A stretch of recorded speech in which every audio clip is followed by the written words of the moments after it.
taking out these haters. For them it's just not working. Oh my God, they don't seem to put the work in. They don't seem to be learning. To me this life is perfect, yet I'm just emerging. I'm asserting my dominance, to pop up is a burden. I'm certain that time and time again you will see me flourish. Oh my God, I can hear the whispers of these sheep. Seems they play the victims and they keep coming out with petty words. So fuck you and close the door. They will never ever do more.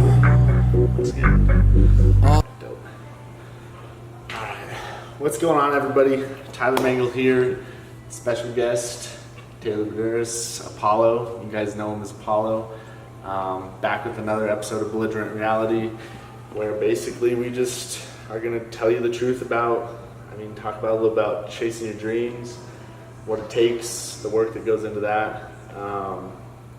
But first off, introduce yourself to people that don't know you. I am Apollo, stage name. Taylor Bederis, grew up with Tyler Mangle. Currently in Thornton, Colorado. I'm coming here to visit family and that kind of stuff. I live in LA right now. All my social media is Apollo_rapper. Gotta throw the fucking tag in there.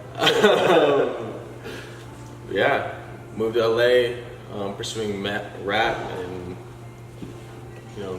trying to make a life of music. Working a couple jobs. Yes. Staying busy. Yes, unfortunately. Hustling.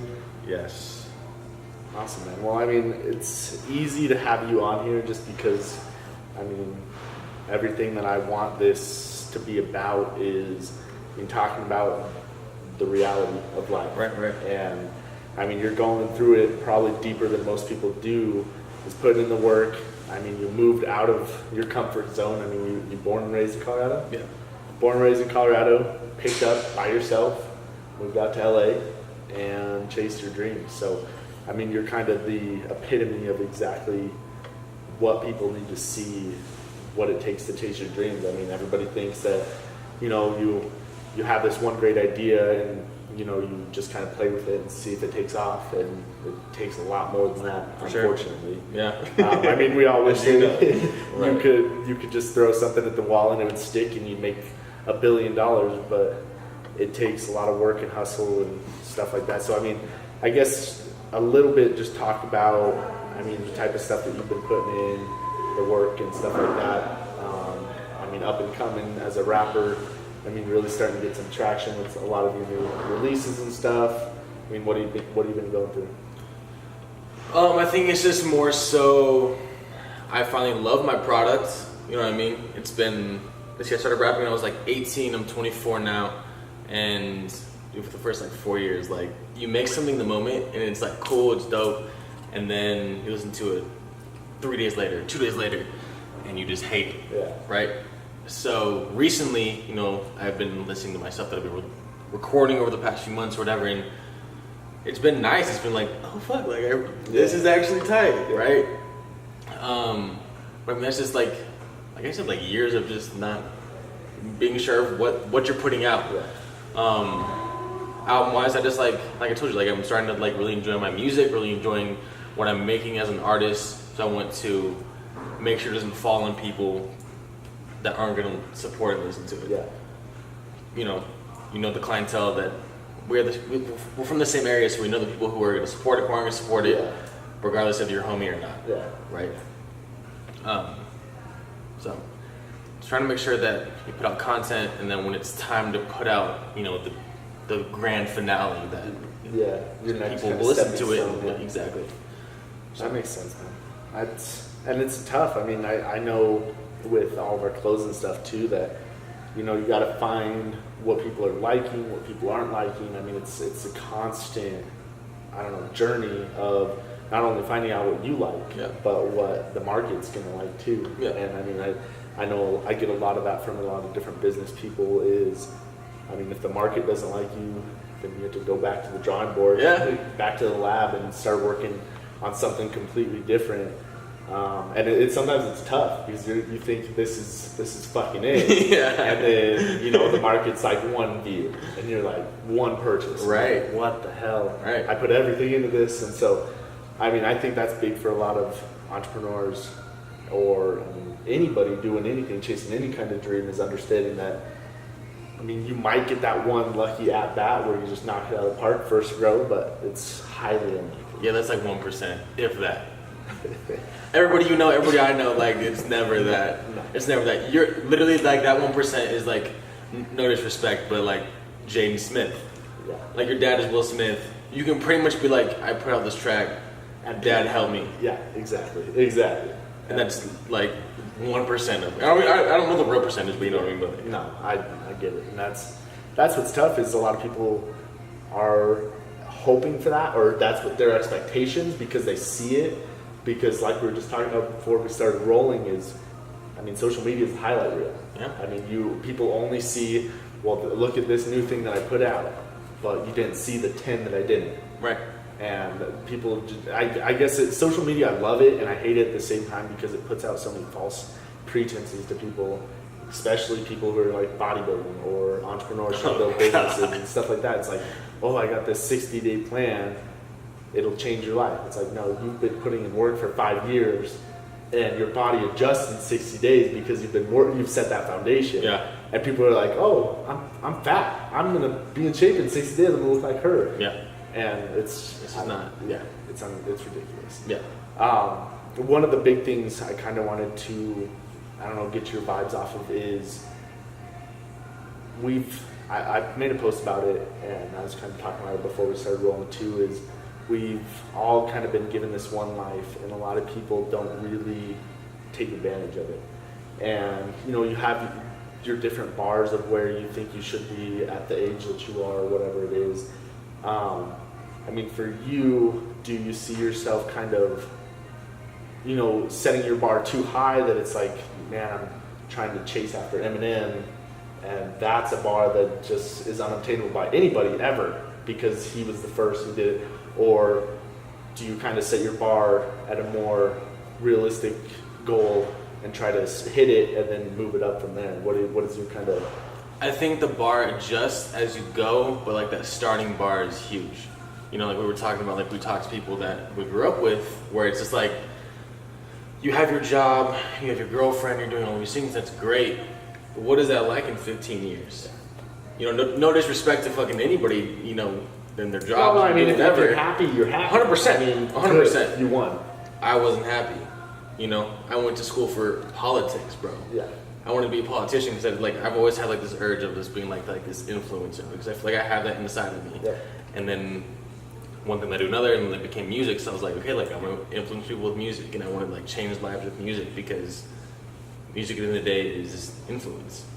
And it's your way to speak to people. I mean, I think I have that same in me, but I have no music ability. Right, but it's clothing. But exactly, so it comes out in clothing, or it comes out in videos, or writing, whatever it is. Right. And so, I mean, I think that's dope, is you being able to find that through music, because music to me, I connect so much with music. I wish that I had a music right. background. Yeah. Because like I can listen to a song and it just like, you know, hits me all. Talks to you, you're like, yeah. oh, Yeah. right, yeah, exactly. So, it's wild. Is that kind of why you chose music, or did you think that? I chose music in the beginning because I wanted like to make a cool mixtape for my kids to listen to one day. Like me and my homies in college, bro, were literally just like getting high and fucking smoking and like making music, whatever, right? I like started writing into it, and I was like, okay, this is actually kind of tight. And I write a couple more. And then like they would like not write as much. Yeah. And I would just like keep writing. Yeah. And it was like, why aren't y'all doing this too? Like, this is tight. And like they just didn't vibe with like the way I did. Like, I took that as, you know, it was a long journey to get to this point right now. But yeah, I just kind of fell in love with that process, and it was like also a coping mechanism too. Yeah. You know, with like personal stuff going on in my life and that kind of stuff that, you know, I do talk about. And it was a way for me to not only use my mind and be creative, but also just cope with everything. Yeah. So yeah, no, that makes sense. And I mean, I feel like that's a lot of people who do rap and stuff. It's a way to kind of speak their truths and what they've gone through and stuff like that. So, I mean, that obviously is, important coming up in the music and stuff. I mean, I guess that's kind of it with a lot of products, whether it's entrepreneurship or rapping. I mean, you kind of put out where you had a loss in life or, you know, something like that, and your product kind of speaks through that. So that's interesting. Like you said, you speak your own truth. You know? Exactly. Nobody knows your shoes. No. Yeah. Which is like good for better or for worse. Yeah. And people, it is better for us because I mean, you know your story, you know you've been through, and people can be like, well, he's gifted this, and he had the opportunity to move out there. I can never do that. And I think people are just too full of excuses and don't actually realize. And I mean, that's a big thing of why I wanted to start making this, was to sit down and talk to people who are going through it, to be like, no, this is how it fucking is. Yeah. You don't get gifted this, you don't get gifted that. You have to work 3 jobs so that I can be in the recording studio. And I have to stay up till 2 or 3 in the morning and get up at 6 in the morning to go to my job, but I had to stay up late so I could write my music, or that's the only time I could get in the studios. And people don't understand, like, I feel like so many people want these big things, but don't understand either the perspective of how they're going to get there, or aren't willing to get there. You know, aren't willing to put in the steps to get there. And so, I mean, me, from the outside, I mean, we, you know, started collabing and stuff kind of as we saw each other on the come up. And, you know, I mean, people see the same type of people and want those type of people in their life. And that's, I think, why we connected so well. And I mean, it's fun watching you know, taking your steps. And vice versa. About to drop this new album and putting out songs every week. And it's like, shit, man, this is like, more people are listening to you, and this is dope. I mean, if there's anybody who's watching, literally the epitome of law of attraction is Tyler and I. Like, I was talking to my girlfriend on the ride over here, and I remember the night I met you was in a Wendy's junior year at a fucking high school girls soccer game. I was meeting with Dakota Dragoo, and you were there. I was like I literally talked to this kid prior to like us like collabing and that kind of stuff. maybe Twice, maybe. But it's like law of attraction is so real because it's like I see him putting his product out and you're just grinding, you know what I mean? And it's like there's like maybe like the first time you look at it, it's like, yeah, like what the fuck ever. You're like, oh, like he's back. Oh, like he's really doing his shit. Yeah. You know, and like I know it's just it's how you portray yourself and how like you put yourself out there. It's like people who are on that same level will automatically find you. Yeah. And I think it's important to even, I mean, if you are finding those people, to make sure you hold on to them tight, just because, I mean, I really believe in you become the average of the 5 people, whatever it is, whatever that saying is. Yeah. I think that speaks a lot of truth, just because if it's funny your feeling and the way that you hold yourself after you hang out with 5 people that are crushing it, and after you hang out with 5 people that are just, you know, getting through life. Yeah. Like, fuck, my job sucks. I'm gonna go home and just play Xbox all night and then go to bed and do it again tomorrow. Yeah. They're opposed to hanging out with people who are like, yeah, my job sucks, but I'm gonna put another 8 hours into night on myself and my dream. And then you hang out with those 2 people and you come out of it and you're like, fuck, I feel like a different person. Yeah. And so I don't know, man. I think it's something that we both bring to the table that we can 100%. exploit to people, and it's fun to be able to do it this way too. Is somebody sit down for? I've been talking about this for months, bro, because it's something that I've wanted to do. Just because it's so cool to talk to somebody that like just understands the same mentality. You know what I mean? Always. Yeah. Always. As far as, you know, the whole one life thing. I mean, is it something that scares you? Is it something that you kind of embrace? Of course, there's fear. 1,000% there's fear. We had like a long conversation about it. Like, basically, like my biggest fear right now is not self-acceptance. It's not acceptance of others. It's about greatness. And then like, we had a conversation about this, man. And it's just like, how does Do More become Nike? How does Apollo become Eminem? How do you do all of these things? And it's like, there's culture. I mean, there's 1,000 different factors, right? All you can do is just stick true to you and make the right decisions. Yeah. And the whole one life thing, man, is just it's like doing your best every single day, you know, whether that be you being the best McDonald's burger flipper or whatever. Like, as long as like you are doing your full capabilities, because of course not everybody's gonna be do more, not everybody's gonna be a rapper, not everybody wants to achieve these things, and that's totally fine. Yeah. As long as you were Happy with what you do. Yeah, and like striving, you know what I mean? Never being complacent. Yeah. Whether that be like you have your dream job at 15, right? As long as you are not complacent in that job, and you are striving to be the best at that job in the state, in the country, in the region, whatever it may be. Exactly. And I think that's, kind of exactly where all that comes in for both of us is, you not being complacent with, I put out some songs, I made a dent in the rap game.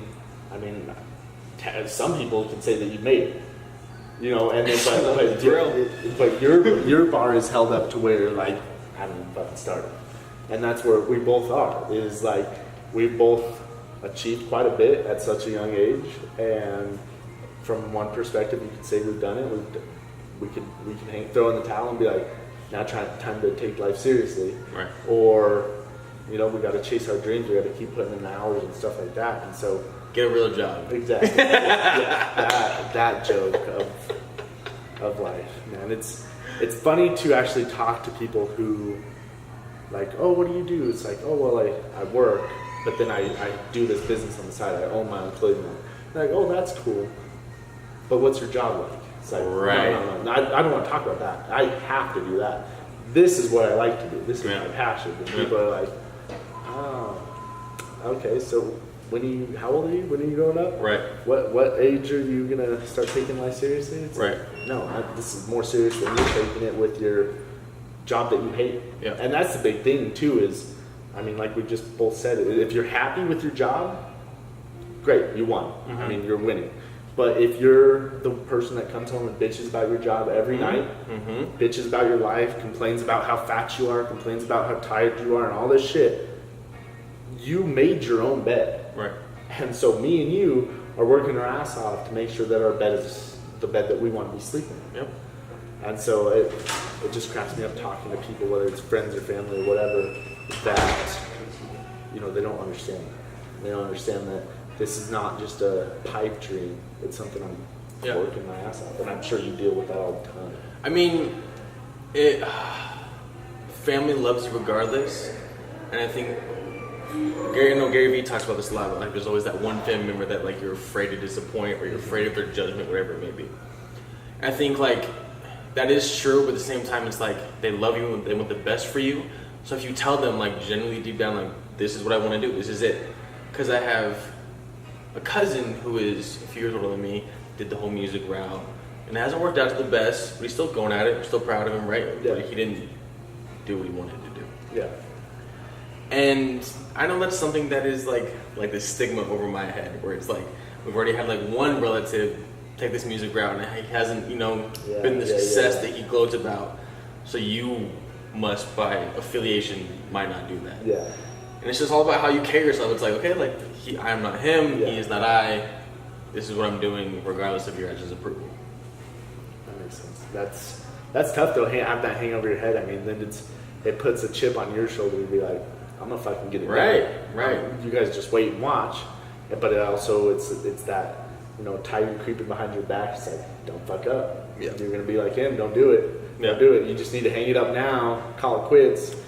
That's tough. Your side of things with both of us being young, didn't graduate college, chasing after our dreams.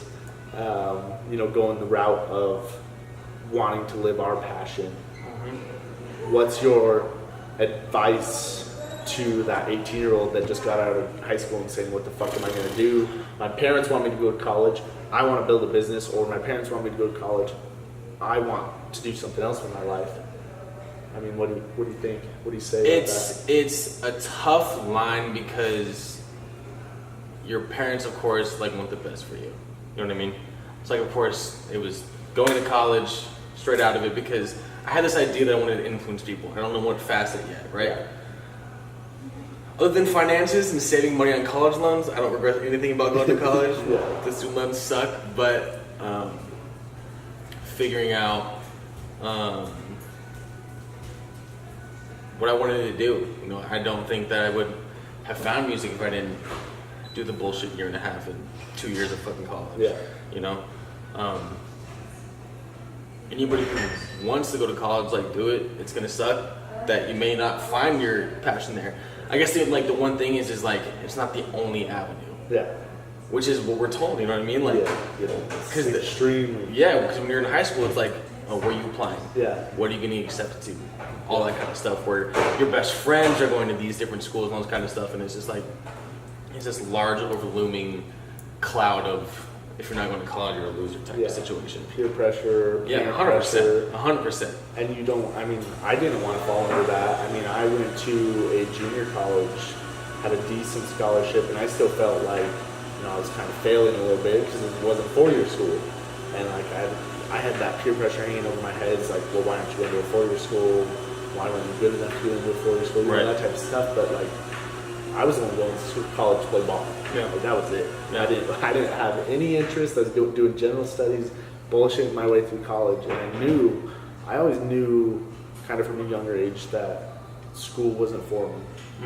It wasn't how I learned. I could sit there and memorize shit and spit it back out on paper if I wanted to. Right. But I wasn't actually learning. And so pretty young, I knew that I was going to turn around and either build a business or influence people in some way.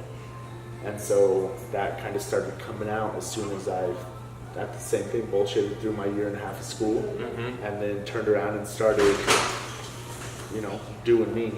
And it turned into a clothing line. I mean, starting to spread across the country. And it's like, I don't know, man. I don't know if you need to spend that bullshit year and a half in college and figure your shit out, or if it's you just need to take some time and figure out what you want to do. Yeah. I mean, I think it's just like that process of elimination almost, you know what I mean? Like, I would have never known that I didn't want to go to college until I went to college, you know? Yeah. And like I said, other than finances and the fucking student loan doesn't pay an ungodly amount every month, it's whatever. Yeah. I don't take back any of the, you know, experiences that I had, because I mean, genuinely, like, I know this sounds corny as fuck, but like, I found myself in college, and it was outside of college. And, you know, even after that, like, I went to community college after I dropped out of the university, still tried the thing because, like, I had family influences, you know what I mean? I mean, people say this is the way to do it, and you're like, shit, I'm not doing it. Like, what am I going to do? I don't want to be like this loser. I don't want to be this dude that doesn't go to college and that kind of stuff. And, you know, like, my grandparents were influencing me, like, you need to get this degree, parents, of course, all that kind of stuff. And it was just like, I finally hit that point where I was like, no, like, this is what I want to do. And it was music. And, you know, it took literally like one time in the studio, and I was like, holy fuck, this is what I want to do. This is it. Yeah.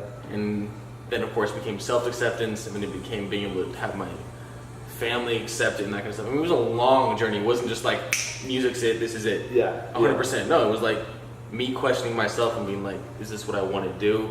It's going to my mom and be like, so what do you think of like this? You know, what do my grandparents think about this? All that kind of stuff. And like I said, like, if your family is there for you, they want the best for you. Yeah. You know? What do you think would have happened if you knew you loved the music thing, but your parents or grandparents turned around and were like, I mean, I did. I mean, I didn't have that like in a direct manner, I guess. My dad was, I don't want to say he was against it, he wasn't understanding of it. He almost kind of like refused to understand what it was like. Yeah. Because he saw hip hop as, you know, white kids from Thornton, Colorado, we're like middle class as fuck, you know, suburbia. Yeah. He sees hip hop as, you know, like gang banging type shit, you know what I mean? Yeah. And he didn't want that for me. He didn't want that lifestyle. He didn't want me to do all that, you know, crazy shit, right? Yep. So, I mean, it was in the best interest in his heart, but he just didn't understand that. Did it kind of veer you away from it, or did it? It took me the exact opposite way. I like disconnected myself from him and that entire side of the family because I knew that if I wanted to do this, it was a hard decision. Yeah. You know, I didn't talk to him. After I came back home from college, I didn't talk to him for a couple of years, like on and off. And it was just something that I had to do, unfortunately. You know, it's getting away from your family is one of the toughest things you could do. Yeah. But it was something that I had to do. Because that was the belief in myself. No, of course. And that's kind of what Gary talks about too, is like, you have to find the sickness that's in your life and cut it out. Yeah. And if it's family, it's family. Unfortunately. And that shit sucks. Yeah. But if you know, and this, I mean, we're both the same with this, if you know what you want to do and what you're meant to be doing with your life and what you're passionate about, and you have a shot at making it, I mean, you've got to cut out anybody that's trying to put up a hand to you, because you don't have time for that shit. Right. I mean, it's hard enough as it is, putting in the work, putting in the hours, finding the right product, finding the right song, doing all this shit. You don't need people in your circle that are trying to pull you down. Yeah. So props to you for getting that done. But Well, and that was the tough shit. Yeah, exactly. And that was like on a larger scale. That was the entire reason I moved to LA, just because I was just like, I see what music's like out here, and I see the influence I have out here around me. I don't want to be around this. I need to leave. You know. And that goes back to the people that are in your circle influencing you, and what you become is who you hang out with. And so if you go out and hang out with people who are working on themselves and working on their dreams and stuff, you're gonna, you play ball in that. It's gonna be who you are the whole time. Yeah. That's dope. I guess kind of speaking to the amount of work that you had to put in and the hours and kind of some of the sacrifices other than cutting out family and stuff, what else have you kind of encountered with the journey that you've been on for the last couple of years? Going out a lot. For the last year and a half I lived in Colorado, I worked at a warehouse job, and during the week it was easy to say no because I had to work at fucking 7 a.m., right? Yeah. But on the weekends, when my homies also worked, the same times, it was really, really tough on the weekends to be like, nah, I'm not going out. Because I have to save money. Like, LA is, of course, not fucking cheap. Yep. So I had to save a bunch of money to move out there. So that was really tough. Being out there, there's distractions everywhere. There's parties more than we are now, you know what I mean? When you live 15 miles away from the city, anything is a $10 Uber away. Yeah. A little bit more, but you know. Yeah, it's just, it really just comes down to like how much does it mean to you? You know what I mean? And unfortunately, that means locking myself in my room and not going out and driving myself insane and getting frustrated. There's frustration more than success. You know what I mean? Yeah. I know you know that. Yeah. It's like 90% frustration. Yeah. And like that 10% result that you see, you're like, oh fuck, that's what this whole entire 90% was for. That's what I've been doing it for. Oh, now I'm gonna keep going. But then like that 90% keeps hitting. And you're like, okay, all right, let's just keep going. And that's, I was listening to, I don't remember who it was, someone talking the other day, and it's like, people don't owe you anything for your dreams. And people are like, well, if I'm going to chase my dream, I need you to do this and this and this for me. It's like, no. People don't owe you shit for what you want to accomplish. Yep. You are responsible for 100%. So you being able to take responsibility for that and understanding, like, I'm batting the hatches down and get my shit together if I'm going to chase after these dreams is huge, because so many people make that excuse is like, well, if my parents would have given me some extra money, or if my friends would have bought another shirt, or if they would have hit view one more time, I would have made it. It's like, you didn't put in the work to get there. And that's the real reality, is people have just a book full of excuses of why they didn't do what they wanted to do. And the reality is, the fucking belligerent reality is that you didn't put in the work. Right. You didn't make the sacrifices you thought it was going to happen in 3 years. Yeah. No, it was going to take 10 or 5 or 7. Yeah. And you quit early. Yeah. And people, it's like, well, I put in 3 years. Like, that wasn't enough. Yeah. It's like, what do you want me to say? It's like, it wasn't enough. And I have one of my friends that was building some kind of company. I don't even remember what it was, but he was pissed off because after a year, he hadn't made it. And it's like, dude, a year. You have the audacity to want this to be the rest of your life, and you're calling quits after a year because things haven't worked out. Yep. You deserve, a job deserves you. You deserve to go. Right. If that's your mentality. The first house I lived in, moving to LA, just for everybody watching, I knew nobody. I didn't go with anybody. I had no job. I had no place to live. I had 1 week at an Airbnb from a family. I had a cousin who had an Airbnb out there. God bless him. But that was all I had. Didn't know anybody. Didn't have a fucking job. Had nothing lined up. It was literally just like pick up and go. And I had 1 week. Self and the belief in yourself. Yeah. That's. Would you say that going to LA, you've probably given yourself a better leg up than if you would have stayed here? To be determined right now. I have met people that I know I wouldn't meet here. Yeah. I was in the same fucking room with the biggest producers and the biggest artists that have come out of Denver. Like I was in the same fucking room with Trev Rich Priest, the dude who runs KMG, who's like arguably like one of the biggest studios in Denver, right? I was in the fucking room with these people and I was like, where's y'all's like, where's the billboard? Where's all this other shit at? Where are the accolades? Yeah. And there's just no foundation out here. So maybe that's what made me take. I was like, I need to get the fuck out of here. I want, like, the ultimate goal is to bring it back here. Yeah. But I know I couldn't do it here. Yeah. That makes sense. So I mean, I've met people out there who, you know, I hope to be in contact with when, you know, the ground starts rising on me. And that's just the whole thing is, I mean, you know that marketing is absolutely everything. You can be the hardest worker in the entire room. If you don't meet that right person, none of it matters. Yeah. So I knew that moving to LA was a higher likelihood of meeting that person. Yeah, for sure. For sure. I mean, like, I get told all the time, just with my clothing line, like, you need to move to LA or New York because you'll meet better people. Yeah. There's more building opportunity in those places, and it's like, I wish that we had a way to bring that to Denver, and I feel like it may be on its way with how much growth and stuff there is here. Yeah. It could be something that's down the road, but I'm trying to stick it out and keep things here, and that's why I'm trying to find like brand reps and stuff in other states and California specifically, because I mean there's more exposure there. There's just there's the right kind of people there for what we're trying to get into. 100%. Exactly. And so I mean, picking up and moving out there, I mean, sounds like it. Hopefully, will end up just paying. Yeah, I mean, I don't regret anything. Yeah. Even if it ends up blowing up in my face, like, the experience I've already gained is insurmountable. You know what I mean? So, where's kind of your next steps? What should everybody expect from you in the next couple months?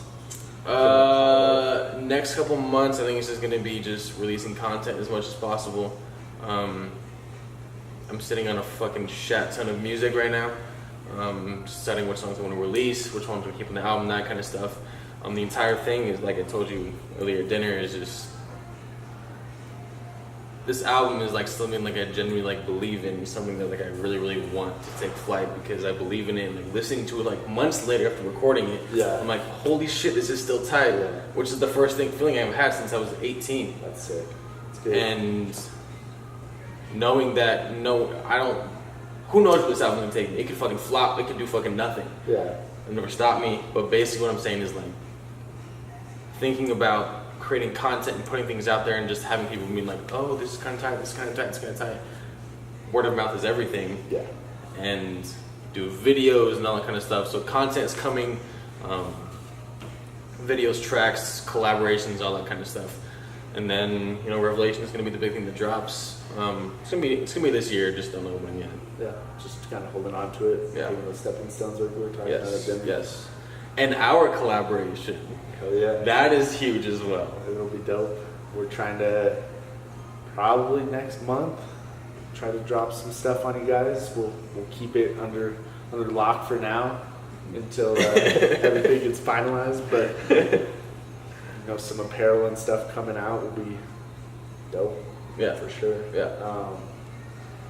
Well, I guess to wrap things up, man, what is one, big piece of advice that you could leave with everybody as far as, in the realm of chasing your dreams and making sacrifices, because you're doing both those big time, like especially with making sacrifices, moving out to LA on your own. Is there any piece of advice that maybe you wish you would have known going into everything, or that you've learned now that you're like, this is what you need to do if you're thinking about doing any of this? I think it's kind of like a two-part, kind of like the same thing, but two different aspects, meaning self-confidence and self-belief is 100% everything. Yep. And when you work on something every day, the insecurities go away. I don't know if that's like a phrase or anything like that, but that's something like spoke to me that just thought about in my head. Right. Trademark right now. Right. No, but it is like you go to the gym every day, like you're like, oh, fucking, I'm getting bigger. You work on a track every day, you're doing better. You work on clothing every day, like it gets better and better, and it's just something that you consistently work on.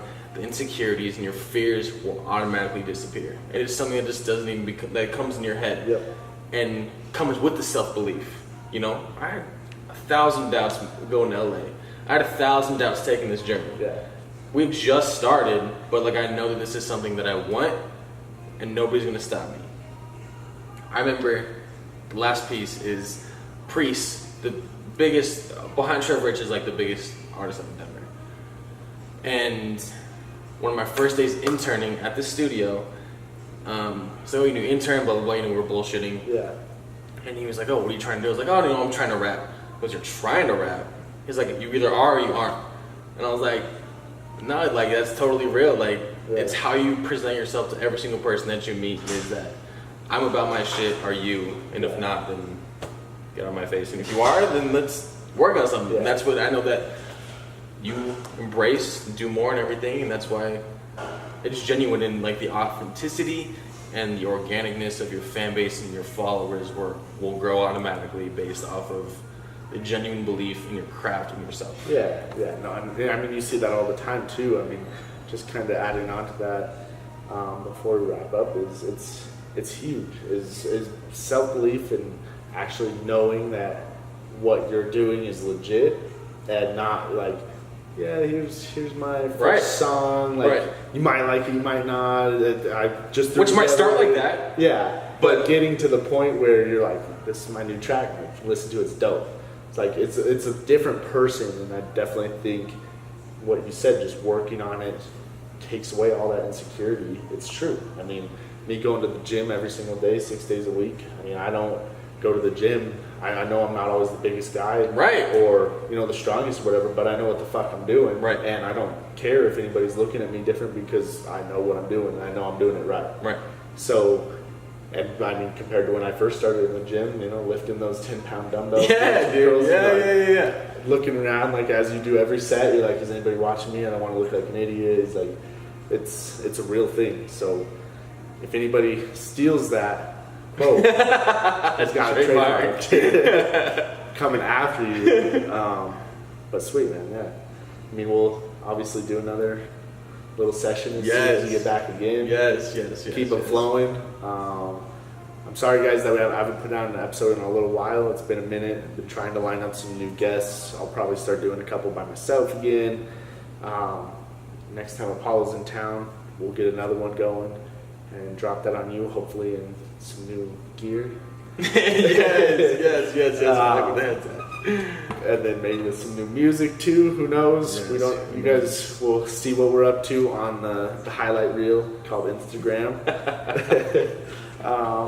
But yeah, I mean, any last words? It's a marathon, man. I feel like we've talked about like this journey we've taken so far, and it's like 1% there. You know what I mean? Yeah. Like it's literally like we're just now like taking those first steps in the right direction. The foundation is built. He's done the things he's needed to do do more. Just as the foundation is set. My foundation is set. I moved. I learned how to audio engineer. I did all of these things. Our foundations are set.